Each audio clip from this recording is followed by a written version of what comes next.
Professional preparedness, starting with the sophomore experience, embedding competencies into sport management curriculum. Today, on behalf of Patrice French and Sean Phelps, I will be discussing an experiential learning study focused on professional preparedness. It is well established that most students attending college today do so to become employed. Several academic sport management programs are being redesigned to provide students with more hands-on experience so that students can align skills with knowledge as part of the classroom experience. This will also allow them to discuss these experiences in job interviews, and students can feel more career ready. However, high impact practices are often left for the senior experience and may occur too late for students to develop or engage in skills needed for job readiness. This research started as a feedback loop for a classroom initiative that revolved around hosting an event, but was not actually an event management class. Specific workforce competencies were used to guide experiential learning opportunities that were focused on career readiness. Through a mixed method approach, participants reported on their experiences. Theoretical implications and practical recommendations will be discussed throughout this presentation. We believe this research addresses a gap in sport management literature. No previous studies investigating the use of embedded experiential learning for the purpose of building and enhancing career-ready skills for undergraduate students were identified. I hope you can join us for the live Q&A. We've invited a few of the students that participated in these projects to join us so that you can hear from them directly about their experiences.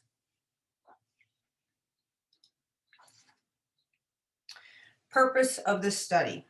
With the popularity of working in the sport industry, students wanting to enter the field must excel academically and provide evidence of experience through employment, internships, volunteer work, and course assignments.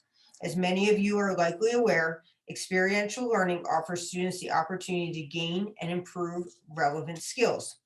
In 2016, the course titled Practical Skills for Sport Professionals was required as part of a degree program. The course was initially designed to enhance communication skills, but soon morphed into a pre-professional boot camp for sophomore students, focusing on developing professional competencies. These projects included creating events such as a career fair, workshops, and other networking opportunities with professionals in the industry who assisted by providing guidance and mentorship. Upon completion, students provided feedback through an anonymous survey and reflections. These reflective practices allowed students to make sense of their project experience and its meaningfulness. The initial goal of the survey and reflections was to create a feedback loop to improve course effectiveness and design. However, once the data was analyzed, the instrument provided insight into the extent to which students gained or improved upon professional competencies. Professional preparedness.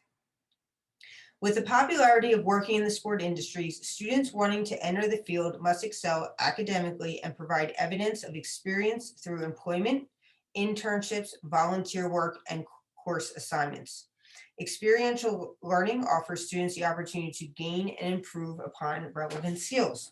To make sure we are on the same page here, we have provided a few operational definitions and concepts. Generally, we think of sport management as a combination of skills related to planning, organizing, directing, controlling, budgeting, leading, and evaluating within the context of an organization or department whose primary product or service is related to sport or physical activity. However, the title used in a sport management program is also given to academic programs that prepare students to assume positions in the sport industry. Thus, sport management covers a variety of sports and activities and a variety of business segments. While we practitioners and academics are aware of the number of segments and sport content, students often have trouble viewing the number of options that encompass sport, recreation, and entertainment. And undergraduate students may hold too narrow of a view of sport management field and too narrow of a view of available or desired jobs. Students expect jobs and careers in the sport industry to be full of entertainment and glamour, which is often not consistent with low pay and long hours needed to be successful. Therefore, unrealistic expectations about what type of job and salary they might secure upon graduation exist. In the area of career readiness, the National Association of Colleges and Employers, NACE, defines career readiness as the attainment and demonstration of 8 requisite competencies that broadly prepare college graduates for a successful transition into the workplace. Employers, students, and recent graduates express issues with underpreparedness for sport industry positions. According to NACE in 2015, employers and students rated the career management competency with the lowest proficiency rating, with only 17% of employers and 44% of students believing proficiency was achieved. Additionally, business leaders who have recognized the importance of students acquiring skills that prepare them for workforce have identified skill gaps that currently exist. Former students have indicated the additional coursework in business-related topics as well as out-of-classroom experiences would have been highly beneficial for their career. So we'll now look at competency models. Because of the range of industries and segments determining universal competencies for sport management, it was challenging to determine the best competency model to use. So NACE and the building block model allowed for specific focus on career readiness competencies. And additionally, the Commission on Sport Management Accreditation Common Professional Components, the CPC, provided a specific sport management focus. NACE, the professional association that I just mentioned, is a resource for college career services professionals, university relations, recruiting professionals, and business solution providers. Within the resource, those 8 competencies include critical thinking, problem solving, oral and written communication, digital technology, leadership, professionalism, and work ethic. Within career management and global and intercultural fluency. The building block model is a 9-tier model comprised of knowledge, skills, and abilities, breaking the competency down into more specific levels or tiers. To address the sport industry, the common professional components, the CPC, the competencies from COSMA were considered.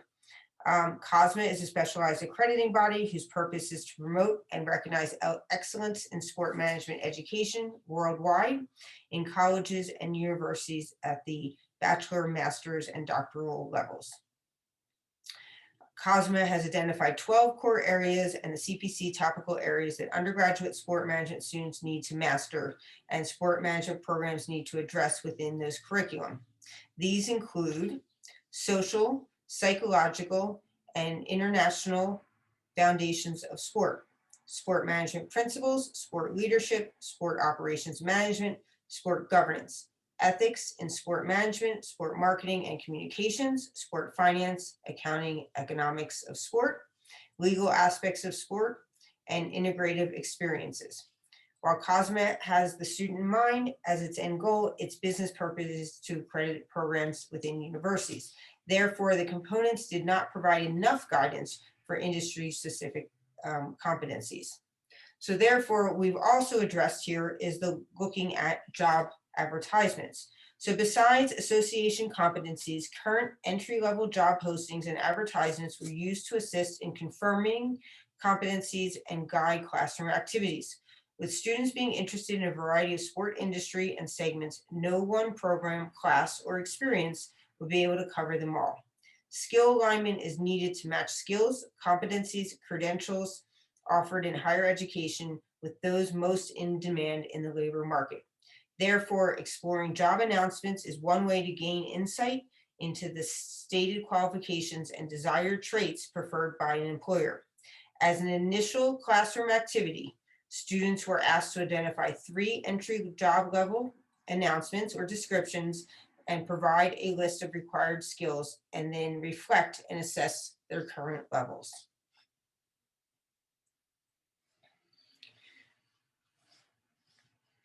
Okay, so here I provided the competencies that were considered. There's 24 of those competencies.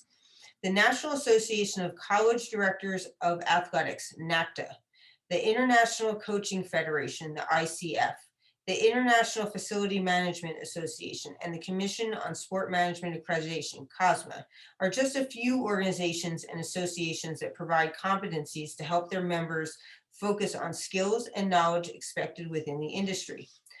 Competencies can be defined as knowledge, values, abilities, or behaviors that effectively contribute to the role of the task. Educational settings make for rich training grounds to develop the competencies students need for career success. The competency models explored here included both general career readiness competencies as well as industry-specific competencies. Provided here on this slide is a list of the competencies that were identified and explored through both the course and the research.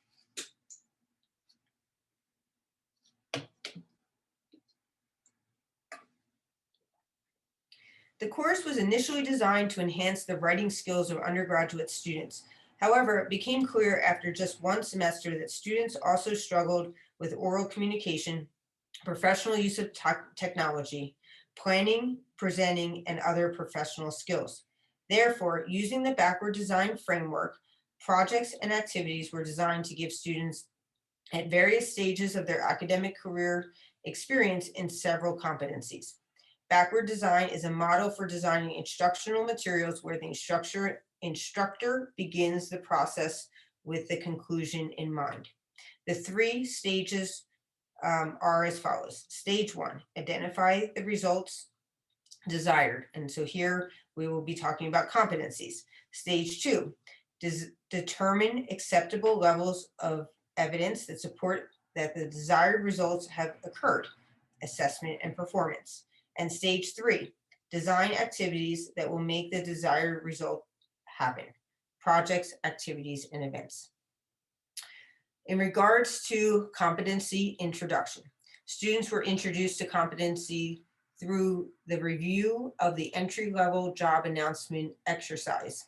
They located sites such as Teamwork Online, Indeed, LinkedIn, the NCAA, and Team USA type websites. Students had the freedom to explore any site that they desired.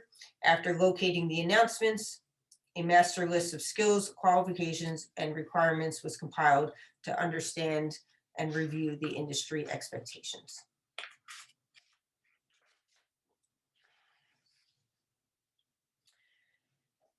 Okay, so now I'd like to talk about the course itself and the events that were hosted. In alignment with the industry competencies, experiential learning activities, and skill development into classroom instruction, students were also assigned a combination of individual and teamwork Students were also assigned a combination of individual and teamwork exercise to plan and execute a sport management event. All events were hosted during 2016 to 2019, and event descriptions will be provided now. So the first to talk about was the Sport Management Career Workshop. Students organized 10 sessions to assist approximately 300 undergraduate students each semester for job interview readiness.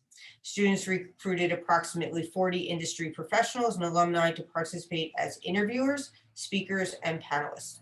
Workshops included resume review, mock interviews, LinkedIn 101, Dress for Success, professional photos, industry panels, internship panels, graduate panels, speed networking, and information on law school. This event was held both during the fall and spring semesters and was hosted 6 times in total. The next event was the Sport Management Internship and Career Fair, which was traditionally held 1 week after the career workshop, giving students enough time to update their resumes, practice their skill sets, and prepare to dress professionally. Students organized career fairs with 40 recruiters ranging from community organizations to professional sports teams looking for full-time employees, part-time employees, and interns. This internship and career fair were conducted to assist approximately 450 undergraduate students in networking and finding employment. In the fall of 2018, the event expanded to include a student organization and volunteer fair. This event was 1 week following the career workshop and was hosted 3 times. The next event was the Sport Management Speed Networking event. Course participants recruited industry professionals, alumni, faculty, and staff to participate in speed networking event attended by approximately 200 undergraduate students. Funding. Students created fundraising campaigns and sponsorship opportunities, acquiring both monetary and in-kind donations for all events. All events included career-ready giveaways such as notebooks, padfolios, phone and business card holders, and student managers, recruiters, facilitators were all treated to a meal. Activities were free to participants and recruiters. Provided here on this slide is a focus that was introduced to the students along with a skill expectation to acquire or improve. For example, in the area of networking, students created or updated their LinkedIn profile, watched videos and discussed how to acquire and improve on networking skills, practiced speed networking in the class, and then applied the networking skill to identify industry professionals to provide guidance, act as mentors, participate in one of the career events, or to request a sponsorship. Skills started out in an isolated manner, but then overlapped as the students moved through the course, and the event planning process allowed them to engage, practice, and improve each skill.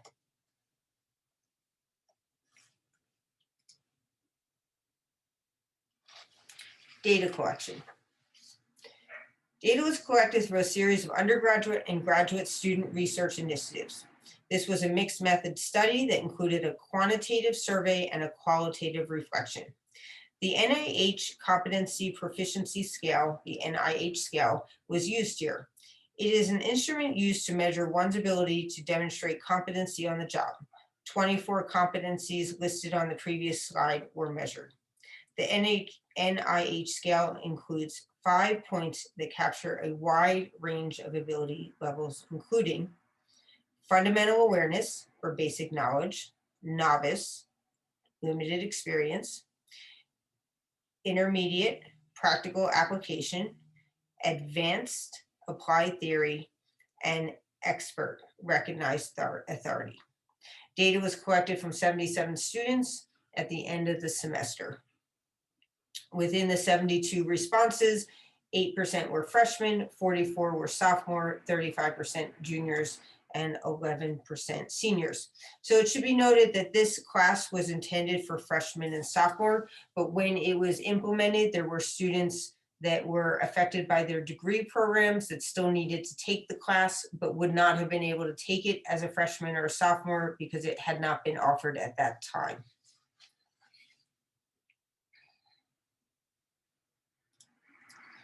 Findings and discussion.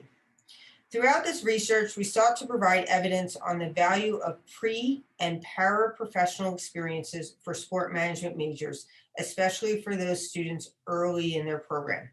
Our goal was to demonstrate how career rather than sport-specific events to assist students in becoming more aware of their competencies. So here we looked at career events such as a career fair workshop rather than hosting a 5K or a golf outing.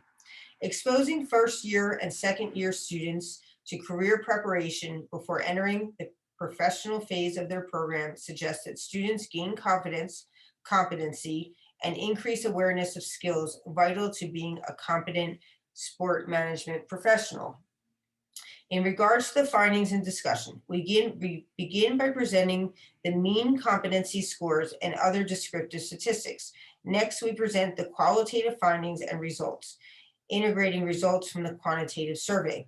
We then integrate an example of qualitative reflective excerpts to illustrate student sentiments, excerpts of reflections that may explore or highlight skills beyond the top competencies are presented along with quantitative findings.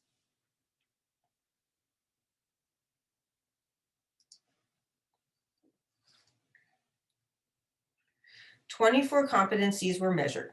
The top 6 mean competencies are highlighted here. We also ran cross tabulations by class level to identify any differences.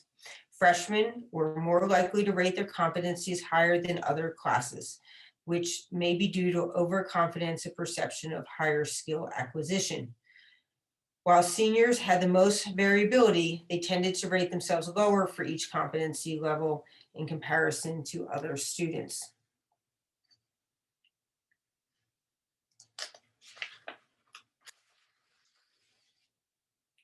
Students reflected on a range of competencies that were covered in the survey and additional competencies and skills.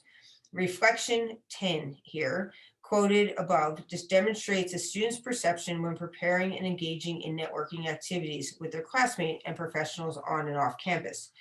This course has given me experience in interviewing, resume editing, social networking, and a number of other practical skills. I believe that participating in the career events has allowed me to effectively connect with professional sports organizations. One specific example of this kind of connection is that the relationship I developed with an employer during my interview with him at the career fair. Building this kind of relationship is essential to acquiring volunteer or internship positions in this field. This course has definitely shown me how to establish these connections. Another quote provided here, reflection number 6, highlights a student's enhancement of professional communication and resume formatting. This class has definitely taught me a few things. My resume was completely wrong, and I had absolutely no clue about the etiquette for contacting people. And this class has shown me that there is always room for improvement. I am a decent interviewer, but now I know that I need to make myself stand out in some ways.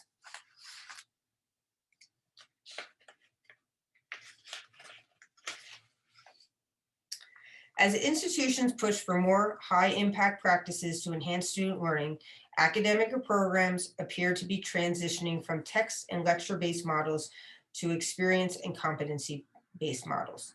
This study explored competencies focused on experiential learning projects that are career-specific rather than sport industry or segment-specific, providing faculty additional options for course content and design. Results from this study can assist professors in clarifying relevant content and curriculum while assisting students in clarifying skill sets required to obtain an entry-level position. As a result of student awareness and more directed instruction, employers may be provided with a more career-ready pool of candidates. Within the course, all events focused on increasing students' professional writing, communication, technology, social media, networking, and sales and fundraising skills. While the students were recruited onto committees, they were expected to participate in all activities to ensure skill application. Although the students who hosted the events were engaged in several skill sets, the rest of the sport management student body was benefiting from the service being provided. Employers, recruiters, and facilitators each had a chance to connect with students from sophomore to seniors through several opportunities to interview and provide advice. Recruiters also had the opportunity to see the student managers in action. Students were expected to dress professionally, and student managers were credentialed so that the recruiters were aware of their connection to the event. Faculty of upper level courses were able to interact with classmen outside the classroom. Students were likely to show up more prepared and engaging in more professional behavior as they reached the upper level classes. The course activities and events contributed to students' career readiness by providing them with intentional experiences to develop and apply skills earlier within their academic program. Early competency exposure increases students' self-awareness about their own competencies and gives them better gauge on how to improve. Lastly, training students early on in career preparedness will increase their likelihood that upon graduation, students are better prepared for sport management career opportunities.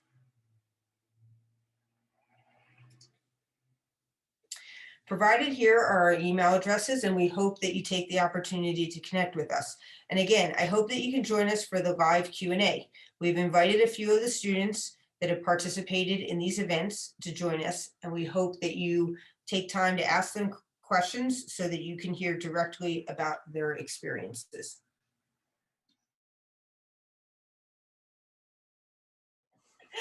Clearly, I did not take a great title from my marketing experience. That was like a mouthful there. No worries. There's been a lot of them, so I'm sure. I'm sure. And so I guess really it's about, you know, what questions you might have. And like I said, I'm sure Marianne will be back here in a minute. And here she comes. I'm back. I'm sorry. You're back. No worries, no worries. So we do have a guest, and I, again, don't know if she wants to ask me a question or you a question, but I think that the premise of the research really was that we give all these, you know, internship experiences, and that's great for the juniors and seniors on their way out. But we also know from the research that too many students either treat the internship like a class and like, oh, here's an assignment, or they treat the internship like they take a big internship and they find out that it's not what they want to do, right? And then they're starting at the end of their school career trying to figure out what to do next. And so we had this class, which was kind of really more of like a preparation, you know, like career preparation class to just get people started and some better writing skills and communication skills. And my students that know me pretty well now just know that I'm super high energy activity. And I said, well, why are we just writing about resumes or looking up, you know, how to write a cover letter? Like, let's just do this. And that's where we sat in class one day and I said, what do you guys want to do? And they said, we don't want to drive 2 hours for a career fair. Like, we don't want all the experiences to be like, why can't these experiences be on campus? And so literally that year we just threw it together. And in 6 weeks, we had a career workshop, a career fair. The students raised $10,000. We fed everybody. They recruited 40 different organizations to come in to be part of this event. And they also recruited the week before about 40 to 50 professionals to come in and do mock interviews, resume review, LinkedIn profile. And then this just kept going. So like we started that one semester, and then 6 semesters later, we had these events over and over again. And the big thing was that these were freshmen and sophomore doing these events. These were not juniors and seniors for the most part, although, you know, occasionally we had some in there. But the idea just really was that how do we get students experience and to engage in different areas of our industry before they are on their way out, and so they have an opportunity to kind of figure out what they might want to do even for their internship. So that's the gist. I know you said you listened to the video, so you got the research side of it. That was the background side of it. So yeah, and I appreciate that because I wasn't aware that this was one specific class. So the class happened at the sophomore year, is that right? Right. So it was at Texas A&M is where I was working at the time, and they you know, had all the basic class, management, marketing, finance, right, all the things that we see in a typical sport management program, but they have what they call their professional phase. So the students can't generally come in like the first semester. We don't generally see students in the marketing, finance, law classes, right? So they created a kind of a little bit of a pathway. So like you can come and take like your intro to sport management, but you weren't, and Marianne can probably speak better to the because there's so many students. So I had 800 students. So I didn't necessarily do the like advising, the academic advising side. And so Marianne, what is the pathway? Like, how many classes were you allowed to take before you had to declare that you were like in the major, or do you remember? It was a little more recent. Okay. You know, I graduated back in 2018, but I feel like you had to complete, what would it have been? Probably at least until whatever your junior classification was. So you probably had to have 60 hours with like maybe 9 to 15 of those, 9, 12 or 15 of those being like sport management specific. Right. And then like, I remember your class, I think, was part of that prerequisite before you could hit those marketing, finance, kind of the upper level sport management, right, that you could show your track. You were ready to take those courses. Right. So they took my class and they took like an intro class, and they might have been able to be in one other, but we made these the prereqs so that they didn't get too far into the program without having a little bit of like this is what we expect, and we expect you to be professional, and we expect you to be able to communicate effectively, and not maybe not that that did any official preparation, but at least that gave them a head start on their program. So then you had a year before you did your internships, because I'm going to assume that you did the internships in the senior year. Right. So did you find there was any gap then? Like we did all this resume preparation and then there's a whole year and now we're not using our resume again. Like there's a gap there. Did you find that was an issue, or that was, you felt like you were more prepared because you did this class your sophomore year? I could even jump into that. I think too, being in the like sophomore junior realm, like Sloan had said, we launched it, and I was part of that launch year, like sophomore junior year, but we also got to do it again the following year. So we still had the sophomore lower junior class doing it, but it was also still open to all of our sport management students to actually participate in the event. Or Sloan would invite those who had done the career fair in the past to then help those first year students put it on the event. Or she would ask us to kind of step into a leadership role of, okay, we have the networking workshop that we're going to do before we have the career fair. Would you like to speak to our students? So you got to be in that realm and take it more of kind of what a professor would take on is, yeah, here's how you set up your resume, here's how you do it. But I think students really liked learning from their peers too. Like, oh, you're just a year ahead of me. This is super attainable, or that I want to do similar experiences like you have. So that in a way helped. And then of course, I think there's just so much more buy-in that students were creating the career fair, or they were finding those sponsorships, so that students just wanted to help students make it as successful as possible. They weren't just going because this is what our professor wanted to do. Our professor gave us the skills to do it. So I'd say it wasn't even a gap. You were able to build onto that each year, if you were involved or not. Like it was open to all of us. So I think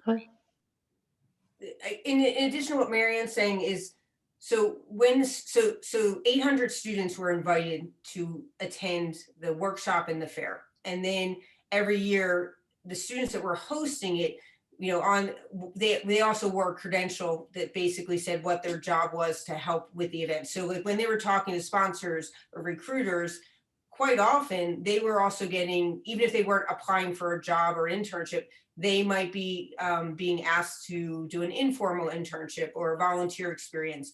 And as the event went on, kind of speaking to what you're saying, like each year we added more stuff. And so by the second year, we realized the freshmen felt like, even though they had this great experience hosting, or maybe they had a great experience in learning, they kind of felt like we're a little bit of that gap. And so we added a volunteer fair, a volunteer section onto the fair. So we invited like 10 organizations that were recruiting just for volunteers. So instead of maybe full internships, maybe they wanted students to come help with a couple events, or help with, doing like 1 or 2 days of marketing or whatever that was. So they just started learning that networking and making these connections and participating in opportunities and experiences was like, they couldn't wait until their junior or senior year to try things. Right. And I think that was probably part of what I was trying to push, was like, be open to the opportunities, just go and try. If you don't like it, go try something else. Oh yeah, that makes sense. Thank you. I have one other question, and Marianne, this one's for you. So what advice, now that you've been out in the work world for several years now, what advice do you give back to the students, or in terms of like, what would you like to see on resumes, or how would you advise the students to do that event or whatever differently than when you did it, or from what you're seeing now from students coming out? Sure. I can kind of speak to that in a couple of avenues. I think one, if you are like a student taking a class similar to how Sloan set that up, I'm going to be very blunt. It was very difficult. She put a lot of pressure on us to do that, but in a good way, to be able to create this event and to make it happen. So having those, and then learning so many transferable skills as far as like communication, email, how do I reach out to somebody to do a sponsorship? Like, I'm still using all of those skills now more than ever, being at a conference office, all we do is communicate and email and try to bring people together to accomplish whatever our goals are, which is the exact same principle we did in our class. So I know sometimes students are like, oh, this is so much more work than a 3-hour class. Like, this isn't worth it, or I'm going to drop it. But if they stick in it, they're going to realize they're going to learn so much more from that than just doing your traditional class being in that style. So I definitely recommend that. And like Sloan has said too, you're able to evaluate what I like, what I don't like by putting on an event. You see every avenue of it. So that also helped me figure out kind of my track in a way of where I wanted to go. And Sloan was able to kind of pinpoint who could do those things. But I think just my biggest advice too in the sport management world, you have to be so open to anything, I think, and you just can't pigeonhole yourself. So being part of an event like that, you see your business side, the sponsorship side, your communications, your social media. So you can kind of still get a whole feel, even though you're not at a sport organization, and that's going to look great on any resume. So I think if you can just kind of go through the hard work of it all, and you'll see dividends pay and help you either get that first internship, or once you get that first job, like you still rely on those skills. So like I said, it wasn't easy at the time, but looking back, a million times worth going through that class. And I could say I would not be where I am today without that, or just getting me to that next internship come junior, senior year that then got me to my job. So I hope that answered your question. Oh yeah, absolutely. Thank you very much. And thank you both again. I appreciate the presentation, and I don't have any other questions. And what school or what program are you with? I am with the University of Indianapolis in Indianapolis, Indiana. Okay. And are there, so I guess the other part to realize is so running these events, so I came from an event management background, and so I know that not every like professor can come in and throw on like a full scale event. We did career fair, career workshop, we did speed networking, we ran an eSport experience, two adaptive conferences for disability. I mean, like, so when you say like, was there a gap? There was a gap if you were not in my classes, right? Like, so if you ended up in my class for the marketing or for finance, there was always some event or activity that we put in, some experiential learning. And so I guess the reason I'm saying that is because I think when I went through the presentation, part of what I was trying to do was say like, hey, look, this isn't realistic for everybody. Like, this was my background before I became a professor. So that I understand that I came in with an extra skill set, but having even students just working like a semester through LinkedIn, or having them work a semester through working on like Trello, one of the project management softwares, like just being able to put more, even smaller experiences in each of the classes, I think is what I was trying to push for. We put all of them in, right? But I also know that's just not realistic. And especially with like a lot of the tenure track professors that are doing more research, like that is really not realistic to be expected to have 5 publications, you know, $100,000 in grants and run events with their students. That makes sense. Well, thank you for joining us, our one and only. And thank you guys. And Marion, it's nice for you to join this presentation. And again, thank you for sharing these ideas with us. Of course, my pleasure. Thank you so much for coming. Bye. Bye. Okay, so Taylor, what's the normal, like, is we go for another 10 minutes or so and just make sure nobody else pops in? Is that the? We do not have to. Okay. If you have other things that it doesn't you would like matter. to go to. I'm happy to sit and talk to Mary Ann if she has another few minutes. I don't know how important the phone call was, if you need to run out and put a fire out. Yeah, I'm constantly, like I said, dealing with COVID testing. It's all on a logistic scale. So that was a volleyball official that was like, I don't know how to do this. I'm like, well, you have to order your test pronto so you can take your test. They're like, shove the stick up your nose, spit in the vial. Yeah, exactly. And then go drop it off somewhere. Exactly. Yeah. But you have volleyball, and then we have basketball, men's basketball. That's been crazy dealing with that. And then we're adding softball, baseball. So I have like 4 sports. Wow. Yeah, we oversee. We have RMAX swimming at, I don't know if it's a regional or what, I don't know what's going on, but it's next weekend. And so they asked for volunteers. They came in our classroom, asked for volunteers. And then they said, okay, and you have to have a COVID test by May or on Monday, February 15th, because they wanted them so close to the event. When they're actually there, but to get the results in time. Yeah, yeah. So I think they're starting on like Wednesday or something, but I think they have, I mean, I don't know if they're just all doing rapid tests or what, but yeah, you can get one every 4 hours on our campus. Right. Oh, Awesome. Go get into the drive-through line. So, okay, Taylor, did you have any questions for us? No, just more of, I think it's really cool that you guys do student planned events as well. At my university, BYU, Idaho, for my recreation management degree, I'm taking a communication class, which is events management. Mhm. And we're planning, hypothetically, unfortunately, but it might become real if things lift up, a senior showcase. And so it's cool to see that there are other programs that have students planning these so that they can actually have actual experience before trying to find an internship or anything like that. Because there's a lot, I feel like a lot of students go into trying to find an internship and all they have is their class experience, but no practical experience. Yes, I agree. And that was the gap we were seeing, right? And that's exactly why we did this. And so I pulled up on my screen just to kind of see what we're doing. So I have a grad, we do online grad programs where I am at, and it's they're all 8-week classes. So students take 2 8-week classes at the same time. So we have, what we've been trying to do, because they're 8 weeks, we're trying to make them 16 weeks by asking like one professor in one class to kind of make their final part of what then leads them into the next class. So we do contemporary issues where the students come up with like gaps in the industry. And then when they get to they do the research class where they're coming up with some gaps in the industry. When they get to my contemporary issues, they have to put a program plan, like a program plan together to fix a social, emotional, economic issue that they can solve with sports.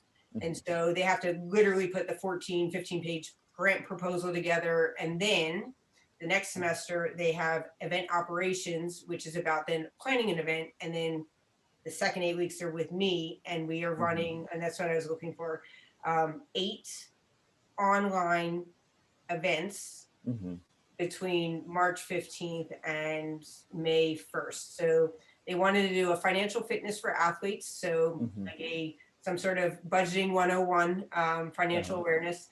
They are doing 2 sessions of a career workshop, but they haven't told me yet what they're doing. So I don't know if they're doing resume review, or last year they did a couple panels. They're doing for the athletes. They said that our athletes were Division II. So I'm in at Colorado Mason now. So Division II, and we have no nutritionists. So they're doing a full some sort of nutrition activity. I told them they can't just have speakers, like they have to do something. So whether they're creating logs or doing like a pseudo, like go through the supermarket and, buy things within the calories that would also be good for performance. So like they're only in the planning stages, but they'll do this. They're doing something called ethics and etiquette. So not sure what that one is. An online trivia night, which they did do last year with the club, and they did that with Kahoot, and it was awesome. They had like 50 people playing trivia online at once. And then they're doing an active trivia. So I think let's think scavenger hunt and trivia at the same time. So I think it's really about like, if they know what the answer to the trivia question is, it will lead somewhere on campus where they get their scavenger hunt thing. And then, that's cool. Yeah. So as I said to them, they had to pick from entertainment, fitness, mental health, or education. Like they had something that had to fall in one of those lines and still be sport oriented. So, but I said, we can't do a Tough Mudder. Like some of them got a little crazy. I was like, we don't really have like a liability thing here. I really want them all online so that nobody can get hurt. But last year they held a yoga event.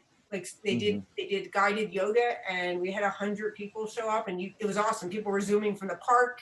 They were Zooming from their dorm room. They were it was amazing how many people showed up for that kind of thing. So So I would push for holding an event, whether you can do it live or virtual, because you get the same experience. Yeah, I know last semester, I think they did it virtual, but I think they're hoping that they can do it in person. Yeah. And so it's really hard to plan this out with it being more hypothetical than real. Because you're like trying to contact different stores or print shops to find out for advertising and marketing. Right. And you're like, okay, we can't put in an order, but we just want to get the prices and potential amount for it. Right. So it's really interesting trying to figure that out and make it as real as possible. Well, and I would say that still is real, and Marianne would probably say because I say to students that when they have to do stuff, they have to get 3 quotes anyway. So I think most printing places aren't expecting that, like, they're only going to give you the numbers if, right? So I think sometimes it's maybe how you present it too, is like, well, we're thinking about running this event. We need to get, we need to get your bid or your quote on what that might look like. And then, maybe if you kind of change the mindset of like, oh, I've worked on events that were like $10-15 million in the making. And it's like, you start 2 years before and you're getting quotes left and right. People are bidding on things. And then you're dealing with all the contingencies like, oh, yeah, we gave you this facility and it used to have showers and toilets, but once the plumbing broke, we decided that we just weren't going to offer any showers and toilets anymore. Good luck with your event. Right. Awesome. Yeah. We now have to bring showers in. We now have to bring porta potties in. We now have to bring ice in, right? Like, just stuff. So, all right. Well, I think since we're only a few minutes out, we can call it. And